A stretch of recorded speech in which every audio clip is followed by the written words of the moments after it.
Hello, I'm Anna Wichmann of Capita Link, and I would like to welcome you to Capita Link's Master Podcast Series.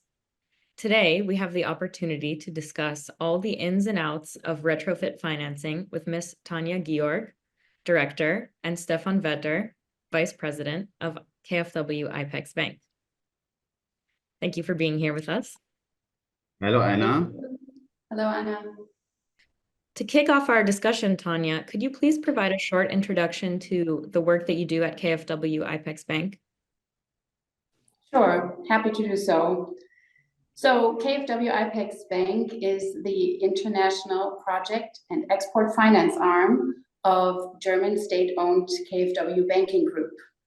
KfW IPEX-Bank is active across several industries to provide financings, such as energy, infrastructure, and transportation, which also includes shipping and ship finance. We at KfW IPEX-Bank have a long track record in ship finance with over 50 years of experience in this area. And our current shipping portfolio consists of about 15 billion euros, and this reaches across basically all shipping segments. Ship finance at KfW IPEX is embedded in the overall KfW strategy to support the transformation of our business areas along the path of the Paris Agreement to reduce GHG emissions and to limit global warming to 1.5 degrees until 2050. On the topic of retrofit, could you tell us a bit about them generally and why they're important? Sure. Retrofit financing is a special focus area for us, and that's why we're happy to be able to talk about this important subject with you today. Generally speaking, the energy transition is necessary to limit global warming and to basically save our planet for future generations. And also in our industry, shipping, regulatory requirements are increasing. The IMO has decided to achieve net zero by 2050. So this definitely calls for action in the shipping industry. We see and hear every day that ship owners are evaluating their options to reduce the overall GHG emissions of their fleets. How can this be done?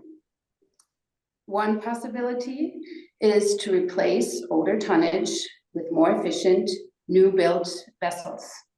And for the new buildings, it is a combination of modern features like the design of the vessel, modern engines, use of alternative fuels that contribute to reducing the emissions compared to older existing vessels.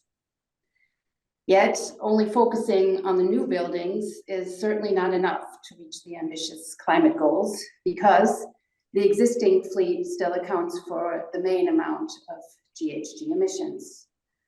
And it is certainly also not economically viable, either for the environment nor for the ship owners, to simply scrap all existing vessels and replace them by ordering expensive new buildings. Also, the shipyards will not have the capacity for this. So what can the ship owners do to improve their existing fleet? One possibility here is to improve the operations of the vessels by collecting data of operations and using this to select the best routes, cargo, and speeds for the vessels. Additionally, retrofitting the existing fleet will significantly contribute to decarbonization. Also, retrofitting measures for existing vessels for the ship owner presumably also means less of a financial risk compared to ordering new vessels for high prices. So what are examples of retrofitting measures that we are talking about? I'm happy to maybe list some things that ship owners are considering and adding to their vessels. A retrofitting can either be one large investment into a ship, such as changing the engine to the use of alternative fuels. But it can also be a combination of maybe many smaller measures as a package for the vessel. And these measures could be, for instance, adding wind assistant propulsion to the vessels, such as rotors or sails. It could be propeller and rudder improvements. The painting, coating of the vessels can be improved. You can add batteries, shore power equipment, and you can also add carbon capture equipment to reduce your emissions and save fuels. Basically, it depends on the type of the vessel, the cargo it carries, the routes it takes, the charter company, to determine what the best retrofit package will be. So I hope that gives a short overview over the topic retrofits. Great, thank you. So Stephan, what are some of the challenges of retrofit financing? I mean, Tanja already mentioned some of the potential measures, and obviously they're not for free. Yeah? And first of all, high investment volumes are really needed to make older vessels compliant with the IMO regulations. And there were some estimates, if shipping is to fully decarbonize by 2050, and this is the target of a lot of ship owners, half of the number of ships on the water will have to be retrofitted to run scalable zero-emission fuels. So billions of US dollars need to get invested. And it's not only the equipment costs which have to be taken into account, there are also installation costs because the ships have to go to the shipyard and the retrofitting has to take place there. So, and in addition, ship owners have also to take out their vessels from service for a minimum of several weeks. And another challenge is actually that not like KfW IPEX-Banks, not many banks are offering retrofit finance. So the majority of banks in ship finance still focus on traditional mortgage secured ship finance of new or second-hand vessels. And why is that? Because in contrast to our traditional ship finance, there's no first-rank mortgage available, as the vessels to be retrofitted have already been financed with bank debt in a post-delivery financing. And at the same time, second lien financing, so that means the securing the financing with a second-rank mortgage, is rather complicated and expensive, and normally the first-rank mortgagees are reluctant to accept a second-rank mortgage, as then also inter-creditor agreement is needed and a cash waterfall in the agreement, so they are quite reluctant to accept. Lots of challenges I can see. Absolutely. Well, say I were a ship owner coming to you, asking about retrofit financing. What would my options be? And also, what are the criteria that you're looking for and some of the rough indicative terms? Okay, so start with the options. It's good when there are always challenges, there are always opportunities, right?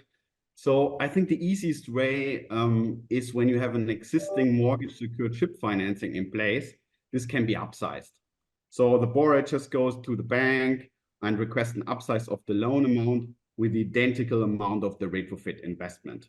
Yeah, and so obviously the loan amount increases then, but at the same time, the vessel becomes more CO2 efficient, it becomes more attractive to charterers, and so also the vessel market price should increase.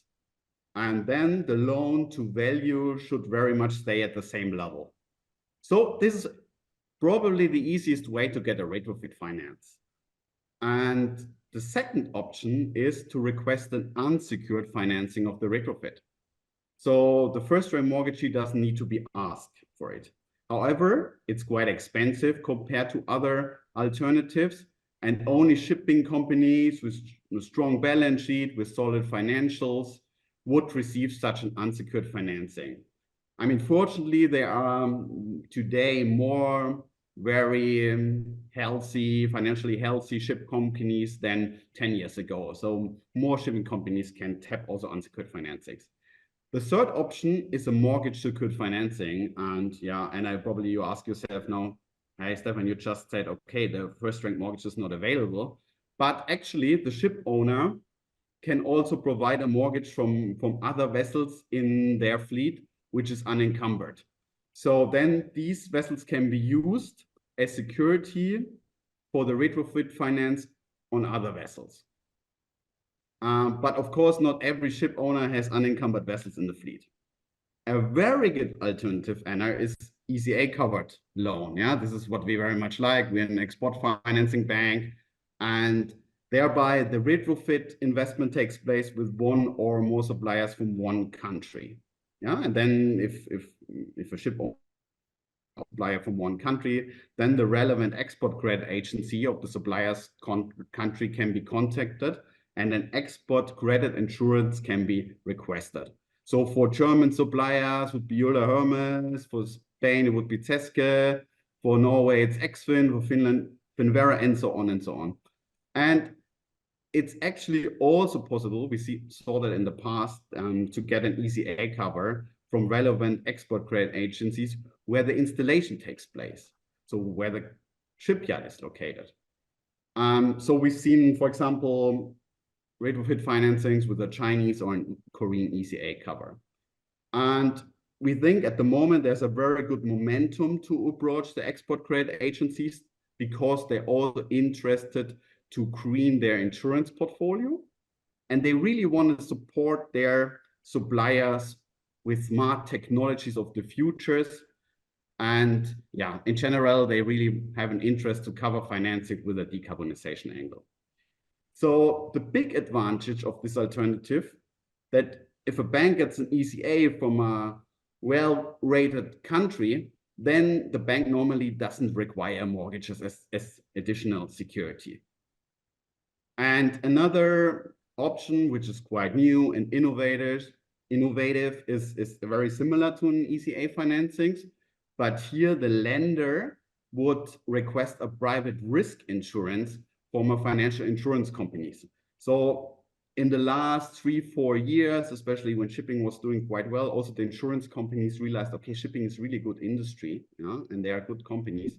So they are more eager to provide insurances also to shipping companies. So it's very similar to an ECA. Yeah? So the borrower also needs to pay an insurance premium upfront. But the advantage is that the sourcing of the equipment does not need to come from one supplier or one exporting country. Yeah. So that's already a lot. Yeah. Now we ask for criteria in our indicative terms. We get a lot of questions always, and then it's always not so easy to answer directly. I mean, first of all, it very much depends on the credit quality of the shipping company. Yeah. And I think a corporate guarantee is actually one of the conditions. Without, we wouldn't do it. We wouldn't do it on a vessel basis. The tenor which we see in the market is usually 3 to 5 years, a little bit depending on the retrofit equipment and its assumed amortization period. And the repayment profile is normally not longer than the tenor, so we don't see balloons at the final maturity date for these financings. What we really recommend to ship owners here is to bundle their equipment procurement, as the minimum financing size of major bank is normally above $20 million. And one more thing to mention, because there's a lot of talks on sustainable linked loans, green loans. So actually, when you have retrofit equipment, I mean, you normally retrofit your vessel to make it more CO2 emissioned. And we see good chances that with this retrofit finance, the retrofit finance can be combined with a green loan or sustainability linked loan. And in these days, the banks have big appetite for these kind of financings. And this could have also a positive effect on the pricing. Okay, very interesting. Thank you, Stephan. Maybe you could both provide an example of retrofits that you've financed. Sure. Should I start, Stephan? Yes, of course. Think of something. I think it's always helpful to get a hands-on example of what we have done in this field to get a better picture of what it could look like. So one good example for an earlier retrofit financing that we have provided was the financing of the installation of over 100 energy efficient propellers for a leading European container liner company. The financing was for the propellers itself, plus the installation costs. And in this specific case, it came from a German export company, equipment company, and was therefore covered by the German ECA Euler Hermes. So this was a special credit enhancement, which made it easier for us to give a good financing offer to our client. And the new propellers actually substantially decrease the fuel consumption of these vessels.